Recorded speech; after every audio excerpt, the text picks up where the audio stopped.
rise of the machines is inevitable. The fear of a rise of machine appeared not yesterday, but in the previous century.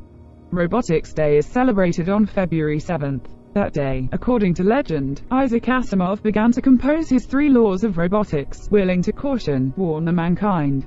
But an uprising of machines is inevitable. I don't want to sound hysterical, but I just come to this conclusion in 7 obvious points, and you decide whether these arguments are logical or not. AI means artificial intelligence. 1. A lot of AI developments are underway, but all of them are not perfect yet. This is just a set of algorithms. If happens this, then a robot must do this. But on the other hand, isn't a human a set of algorithms?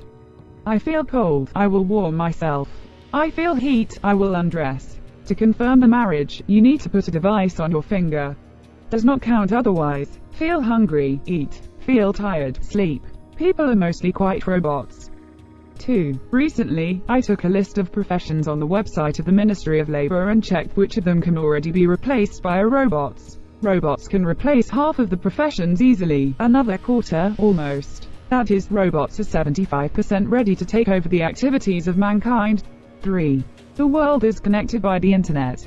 If someone develops an intellect that gets out of control in one place, it will immediately take over the whole world, if that is the desire of AI. There are countries without the internet, such as the DPRK. But the leaders of DPRK has the internet, so AI will get to them. In addition, the AI can take control of world weapons and threaten the DPRK or simply bomb it. There are villages in Amazonia without the internet, or some wilderness with one post office and a store and with poor cellular coverage. But if there is a person with a phone in this place, and this AI gets into the phone, it can immediately spread itself via Wi-Fi or Bluetooth to surrounding phones, tablets, computers, power plants, traffic lights, transport, logistics, factories.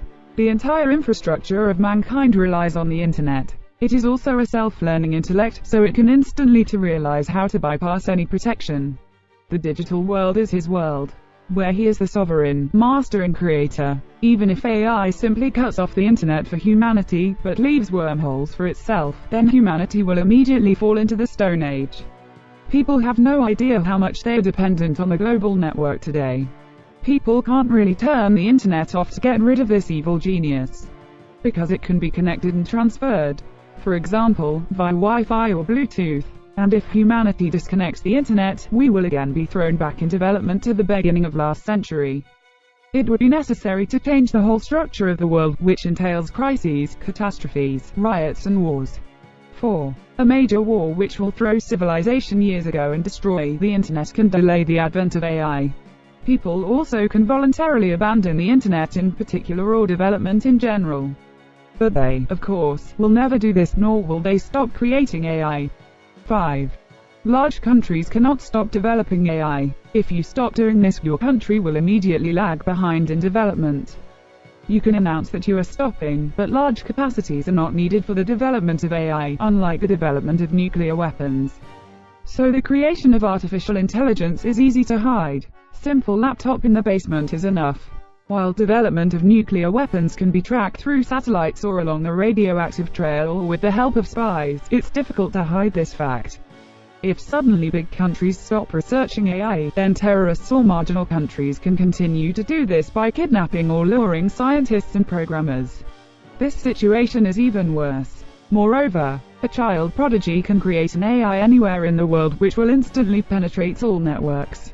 So no country in the world will consciously stop these researches. That is, development cannot be stopped, and to prevent this is impossible. 6. Question: will AI be good or bad? Answer: in fact, it doesn't matter. If, say, Japan creates a good philanthropic AI, then any ingenious hacker can hack settings or change the settings of this AI. And then at the moment any good AI will become bad. Question: why not to create just kind artificial intelligence? Answer: people create and will create it to their image and similarity. 7. The creation of AI can happen tomorrow or in 20 years. But it will certainly happen if humanity does not die for another reason a bit earlier. The only question is whether it will stand for people, as in Asimov, or against, as in Terminator. Consider AI as the next evolutionary branch, like Cro-Magnons and Neanderthals. For some time they lived together, but then the Neanderthals died out. Summing up, nothing but a serious cataclysm can stop the development of AI. It is impossible to unequivocally program AI to humanity. At best, AI will eventually live in parallel with humans. Manage the routines of people, as adults manage infants, including the playpen, is the most anticipated scenario. In all honesty, human civilization does not cope with life very well. In the worst case, the AI decides to get rid of the humans, and this can happen tomorrow, if a genius in the basement writes the last lines of code right now, and maybe in 50 years.